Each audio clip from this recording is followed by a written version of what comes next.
പ്രാണനായി. രചന നിലാവിൻ്റെ കൂട്ടുകാരി. അവതരണം സാലിം കരുളായി.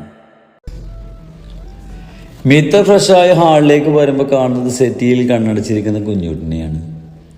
എന്ത് പറ്റി കുഞ്ഞുട്ടാ? മിത്ര കുഞ്ഞുട്ടിന് അരികിലേക്ക് വന്നിരുന്നു കൊണ്ട് ചോദിച്ചതും അവനൊരാശ്രയം കിട്ടിയതുപോലെ മിത്രയുടെ മടിയിലേക്ക് തലപ്പിച്ച് കിടന്നു. എന്തെങ്കിലും വിശമ്പുണ്ടാകുമ്പോഴാണ് അവനിങ്ങനെ കിടക്കുന്നത്. എത്രയൊക്കെ വലുതായാലും അവന് ചായൻ മിത്രയുടെ മടിത്തട്ട് വേണം. വലുതായെങ്കിലും അവൾക്ക് കുഞ്ഞുട്ടിന് ഇപ്പോഴും കുഞ്ഞാണ്, അവളുടെ ആദ്യത്തെ മകൻ. എന്താടാ കാര്യം പറ?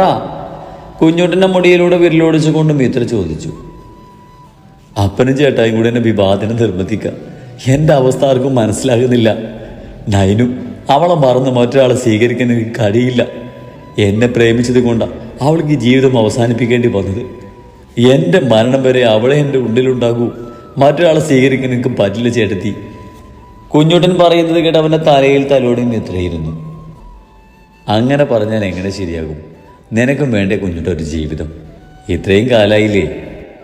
അവരുടെ സംസാരം കേട്ട് വന്ന് ഡെവി പറഞ്ഞു. ചേട്ടായിക്ക് പറ്റുമോ ചേട്ടത്തിയെ മറന്നൊരു ജീവിതം? കുഞ്ഞുട്ടൻ്റെ ചോദ്യത്തിൽ ഉത്തരമില്ലാതെ ഡെവി നിന്നു.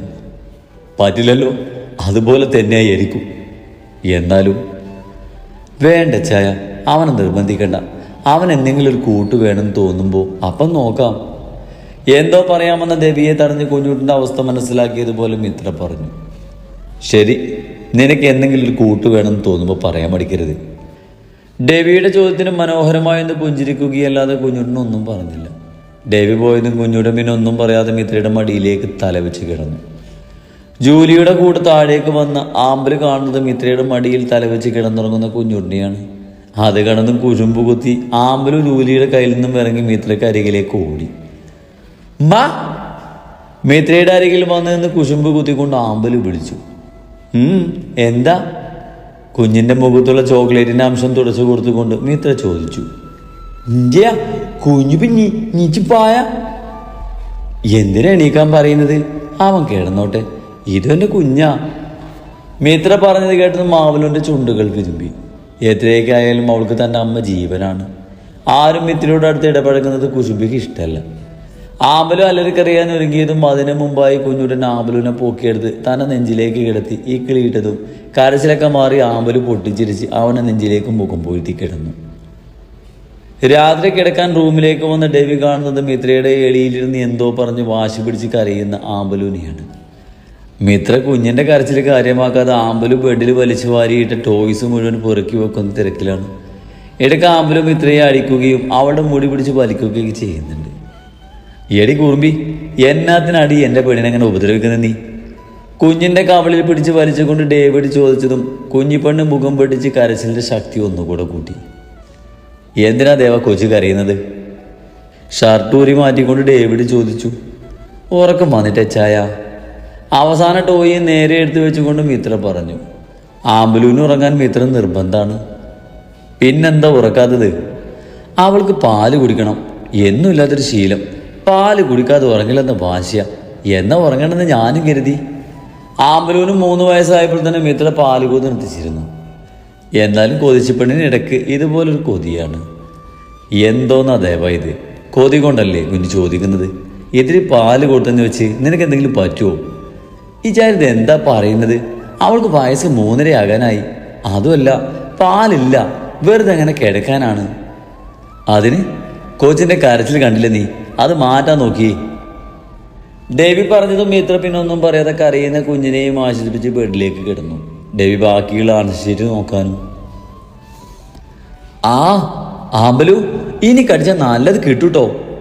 ഇടയ്ക്ക് വെച്ച് ആമ്പല് കടിച്ചതും വേദന കാരണം വെരി വലിച്ചുകൊണ്ടും മിത്ര പറഞ്ഞതും ആമ്പല് ഒരു കടി കൂടെ വെച്ചു കൊടുത്തതും മിത്രയുടെ കണ്ണിൽ നിന്നും ശരിക്കും പൊന്നീച്ച പാറിയിരുന്നു. നീ കുടിക്കണ്ട, എനിക്ക് പോയേ. മിത്ര ആമ്പലുവിനെ തന്നിൽ നിന്നും അടർത്തി മാറ്റി ഇത്തിരി ശബ്ദം ഘടിപ്പിച്ചുകൊണ്ട് പറഞ്ഞതും ആമ്പലു കരയാൻ തുടങ്ങിയിരുന്നു. കുഞ്ഞിൻ്റെ കരച്ചിൽ കണ്ടതും ഡെവി വന്ന ആമ്പലുവിനെ എടുത്ത് തോളിൽ കിടത്തി ഓരോന്ന് പറഞ്ഞ് കുഞ്ഞിനെ ആശ്വസിപ്പിച്ച് ബാൽക്കണിയിലേക്ക് പോയി. കുറച്ച് കഴിഞ്ഞതും ബാൽക്കണിയിൽ നിന്നും കേൾക്കുന്ന കരച്ചിൽ നേർത്ത് വരുന്നതും പൊട്ടിച്ചിരി ഉയരുന്നതും മിത്ര അറിയുന്നുണ്ടായിരുന്നു. ബാൽക്കണിയിൽ നിന്നും വരുന്ന ശബ്ദവും കാതോർത്ത് ഹെഡ് ബോർഡിൽ ചാരി മിത്രയും വരുന്നു. ദേവ, ജോയി, കുറച്ച് കഴിഞ്ഞതും കവളിലേറ്റ കുഞ്ഞിക്കൈയുടെ സ്പർശത്തിലൊപ്പം ഒരു കിളിനാഥം കൂടെ കേട്ടതും മിത്ര കണ്ണു തുറന്ന് കുഞ്ഞിനെ നോക്കിയതും തന്നെ നോക്കി കിന്നരിപ്പല്ല് കാണിച്ച് ചിരിക്കുന്ന കുഞ്ഞിനെ കണ്ടതും അവളുടെ മുഖവും വിടർന്നു. ഇങ്ങ് വന്നേ അമ്മയുടെ മുത്ത്. മിത്ര കായവിടർത്തി പറയേണ്ട താമസം ആമ്പലവളുടെ നെഞ്ചോട് ചേർന്നിരുന്നു. സോറി കുഞ്ഞാ, കുറുമ്പ് കാണിച്ചിട്ടല്ലേ അമ്മയുടെ ആമ്പലൂന് അമ്മ വഴക്ക് പറഞ്ഞത്. കുഞ്ഞിന്റെ കവളിൽ ചുംബിച്ചുകൊണ്ട് മിത്ര പറഞ്ഞതും ഉറക്കം വന്ന് തൂങ്ങി ആമ്പലു അവളുടെ നെഞ്ചിലായി മൂക്കിട്ടുരസി തുടങ്ങിയതും മിത്ര ചിരിയോട് ആമ്പലൂന് തന്നെ നെഞ്ചിലേക്ക് ചേർത്ത് പിടിച്ച് തട്ടിക്കൊടുക്കാൻ തുടങ്ങിയതും ആമ്പലൂന്റെ കുഞ്ഞിക്കണ്ണുകൾ മാടിയടഞ്ഞു. ആൻസർ ഷീറ്റൊക്കെ നോക്കിക്കഴിഞ്ഞ് ഡെവി മിത്രയെ നോക്കി. ഹെഡ് ബോർഡിൽ ചാരിയിരുന്ന് കുഞ്ഞിനെയും നെഞ്ചോട് ചേർത്ത് പിടിച്ചുറങ്ങുന്നവളെ കണ്ടതും ഡെവിയുടെ അതിരങ്ങളിൽ മനോഹരമായൊരു പുഞ്ചിരി വിരിഞ്ഞു. ഡെവി അവർക്ക് അരികിലേക്ക് വന്ന് മിത്രയുടെ കയ്യിൽ നിന്നും കുഞ്ഞിനെ എടുത്ത് ബേബി ബെഡിലേക്ക് കിടത്തി മിത്രയെ എടുത്ത് നേരെ കിടത്തി ലൈറ്റ് ഓഫ് ചെയ്ത് ട്രിം ലൈറ്റ് ഓൺ ആക്കി അവൾക്ക് അരികിലേക്ക് വന്ന് കിടന്നതും മിത്ര ഡെവിയുടെ നെഞ്ചിലേക്ക് കയറി കിടന്ന് അവനെ ചുറ്റിപ്പിടിച്ചു. കള്ളുറക്കായിരുന്നല്ലേ? തിരിച്ച് മിത്രയെ ചുറ്റിപ്പിടിച്ചുകൊണ്ട് ഡെവി ചോദിച്ചു. അതെല്ലോ, എൻ്റെ ഇച്ഛായം പറയാതെ ഞാനും ഉറങ്ങുമോ? ഡെവിയെ നോക്കി അത് ചോദിക്കുമ്പോൾ അവളുടെ കണ്ണിൽ കുസൃതിയും പ്രണയവും ഒരുപോലെ തെളിഞ്ഞു വന്നിരുന്നു. നിന്റെ പരിഭവം മാറിയോ ദേവ? ഇല്ലെങ്കിലേ ഞാൻ മാറ്റിത്തരാം. മിത്രയുടെ മേലുള്ള പിടിമുറുക്കിക്കൊണ്ട് ഡേവിഡ് ചോദിച്ചു. മാറി സാറില്ല, എന്നാലും ഞാൻ മാറ്റിത്തരാം. അവളെ വിടാൻ ഉദ്ദേശമില്ലാതെ ഡെവി പറഞ്ഞു. എനിക്ക് ഉറക്കം പറഞ്ഞു ചായ. കുസൃതി ചിരിയോടെ മിത്ര അത് പറയുമ്പോൾ ആ ചിരി ഡെവിയിലേക്കും പടർന്നിരുന്നു. സാരല്ല, എൻ്റെ കൊച്ചിൻ്റെ ഉറക്കൊക്കെ വരാനുള്ള വഴി എനിക്കറിയാം. അതും പറഞ്ഞ് മിത്രയുടെ കഴുത്തിലേക്ക് മുഖമ്പൊഴുത്തി ഡെവി അവളെ കീഴിയിട്ട് കൊണ്ട് പറഞ്ഞതും മിത്ര പൊട്ടിച്ചിരിച്ചുകൊണ്ട് ഡെവിയെ തൻ്റെ ഉടലിലേക്ക് ചേർത്തു. ഉടലും ഉയരും പകത്തു നിൽക്ക് പ്രണയത്തിലേക്ക് അലഞ്ഞുള്ള ആ രാത്രിയിലെ യാത്ര വീണ്ടും അവിടെ തുടങ്ങുകയായിരുന്നു. സ്നേഹപൂർവ്വം സാലിം കരുളായി.